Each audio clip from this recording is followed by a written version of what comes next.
सो hey guys, मेरे class 10 math board exam में 67 marks out of 80 और भाई मेरे मैथ में सबसे ज़्यादा नंबर आए थे एज कम्पेयर सारे सब्जेक्ट। तो मैं आज की वीडियो में अपनी मिस्टेक्स बताने वाला हूँ जो कि कोई नहीं बताता। भाई यूट्यूब पर सब लोग ये बता देते हैं कि भाई क्या चीज़ फॉलो करनी है, बट कोई ये नहीं बताता क्या चीज़ अवॉइड करनी है।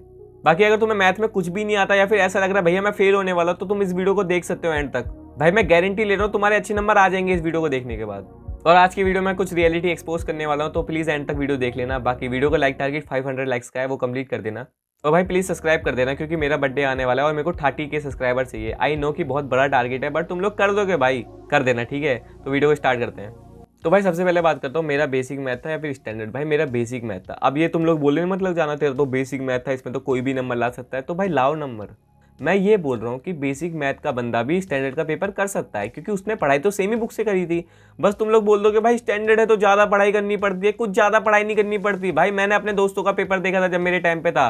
भाई उनका पेपर मैं सॉल्व कर पा रहा था, ठीक है, मैंने इतनी पढ़ाई करी थी और दोनों में इतना फर्क नहीं होता। कभी कभार तो बेसिक का पेपर हार्ड बन जाता है एज कम्पेयर स्टैंडर्ड, और बस बेसिक में थोड़ा एनसीईआरटी से आ जाता है पूरा पेपर, और स्टैंडर्ड में क्या होता है थोड़ी वैल्यूज चेंज हो जाती है, बट एनसीईआरटी से ही आता है। और जो बेसिक वाले तुम ये सोचते हो भाई मैं एनसीईआरटी कर लूंगा मेरा हो जाएगा, भाई तुम्हें एनसीईआरटी के साथ पीवाईक्यू भी लगाने क्योंकि प्रैक्टिस बहुत मैटर करती है। तो अब बात करता हूँ मैथ को कंप्लीट कैसे करना है। भाई मैथ को कंप्लीट करने के लिए तुम्हें एक टीचर को फॉलो करना है। तुम्हारे सामने यूट्यूब पे इतने सारे लेक्चर होंगे कि ऋतिक सर पढ़ा रहे हैं, शोभित भैया पढ़ा रहे हैं, वो पढ़ा रहा है, पीडीएफ दे रहा है, कोई बोल रहा है पीडीएफ में से पूरा पेपर आने वाला है। भाई ये सब मत करो, ठीक है। तुम्हारे पास अभी के टाइम पे बहुत रिसोर्सेज होंगे यूट्यूब पर कि ये फॉलो कर लो वो फॉलो कर लो। तुम्हें क्या करना है ना, तुम्हें एक स्ट्रेटेजी फॉलो करनी है अपनी और खुद पढ़ना है बैठकर, ठीक है। तुम्हें ज्यादा टाइम सेल्फ स्टडी में बिताना है, लेक्चर नहीं देखना पूरे टाइम, क्योंकि भाई पेपर करने तुम्हारा वो टीचर नहीं आएगा, तुम्हें खुद पेपर लिखना पड़ेगा। अगर तुम खुद पेपर लिखना चाहते हो तुम्हें ज्यादा टाइम प्रैक्टिस में बिताना पड़ेगा।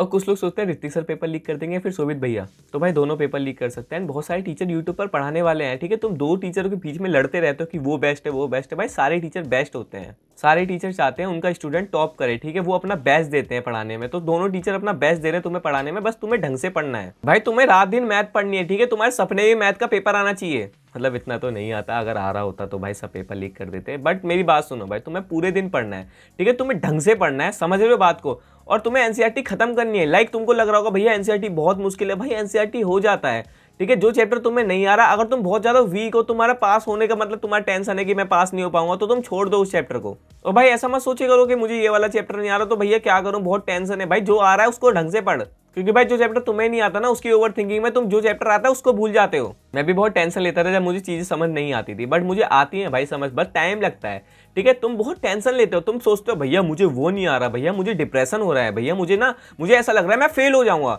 मुझे ऐसा लग रहा है मैं कुछ नहीं कर पाऊंगा। तो भाई तुम इसी ओवर थिंकिंग में पढ़ नहीं पाते और तुम्हारे पास बहुत कम टाइम है। तुम इतना मत सोचो कि मुझे वो नहीं आ रहा। अगर तुम्हें कोई चैप्टर नहीं आ रहा तो तुम रुक जाओ, ठीक है। तुम जो चैप्टर आ रहा है उसको पढ़ने पे ध्यान दो, ठीक है। थोड़ा टाइम दो अपने आप को, और जो तुम रेस्ट ले रहे हो ना, तुम्हें ओवर थिंक नहीं करना उसमें, तुम्हें दूसरा चैप्टर सॉल्व करना है ताकि तुम्हारा टाइम वेस्ट ना हो। और भाई पूरा पेपर एनसीईआरटी से आता है, तुम्हें इतना टेंशन नहीं लेना पेपर कहाँ से आ जाएगा। और मेरे दोस्त ने एक पीडीएफ तैयार करी थी जहाँ से एनसीईआरटी के सारे क्वेश्चन उसने इंपॉर्टेंट ढूंढ के रिसर्च करके डाल दिए थे, और मैं अपने टेलीग्राम पे वो शेयर कर दूंगा। A1 एजुकेशन करके चैनल था भाई, शाउट आउट।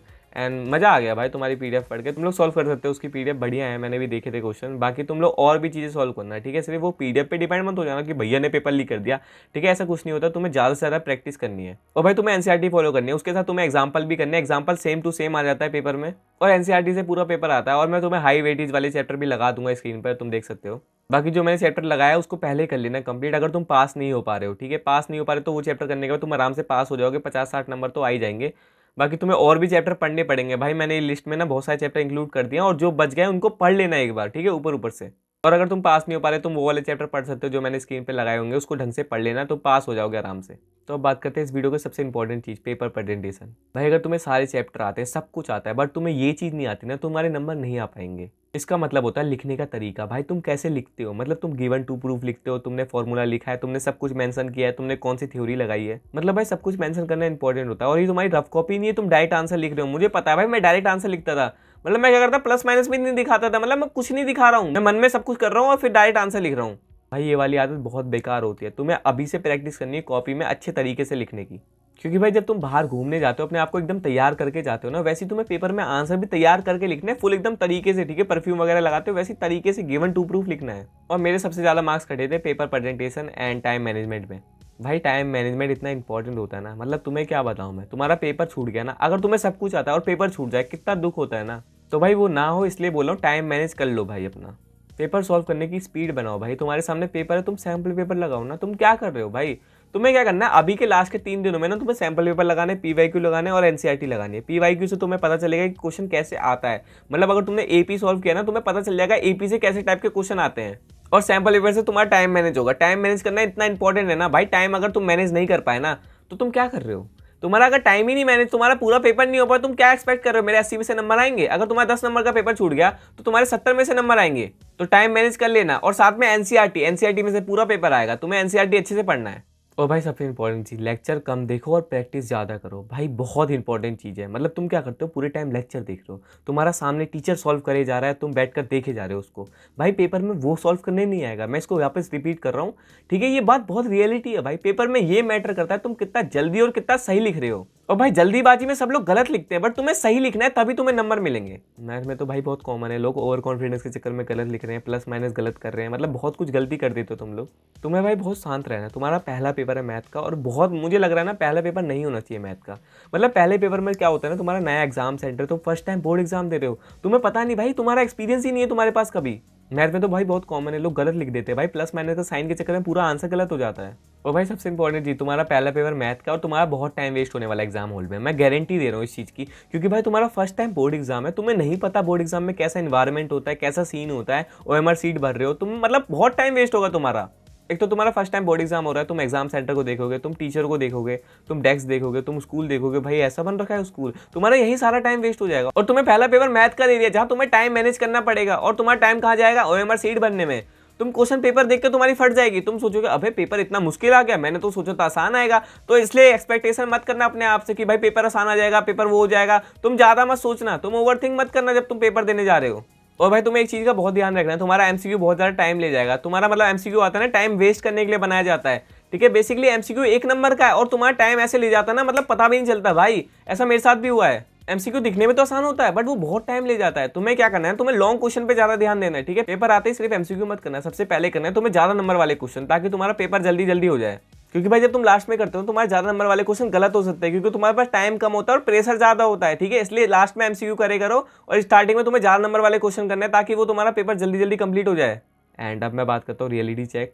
तो भाई रियलिटी चेक ये कि तुम में से बहुत सारे लोग बोलते हैं भैया कॉन्फिडेंस नहीं आ रहा। मतलब मैंने एक कमेंट भी रीड किया था, तुम लोग बोलते हो भैया मैंने ना सब कुछ पढ़ रखा है बट मुझे कॉन्फिडेंस नहीं आ रहा, मुझे अंदर से लग रहा नहीं है कि मेरे को ना आता है सब कुछ। मतलब मैं ना बहुत डीमोटिवेट फील करता हूँ इस वजह से। भाई तो तुम्हारा लैक ऑफ प्रैक्टिस होगा या फिर तुमसे क्वेश्चन नहीं बन रहे होंगे, ठीक है, तभी ऐसा होता है। भाई तुम ये मत सोचो कि तुमने सब कुछ पढ़ रखा है। भाई एक बार पिछले साल का पेपर सॉल्व करके देखना, और अगर तुम वो भी सॉल्व कर पा रहे हो या फिर तुमसे सब कुछ हो रहा है बट तब भी कॉन्फिडेंस नहीं आ रहा, तो भाई कॉन्फिडेंस रख, ठीक है, तुम कर लोगे।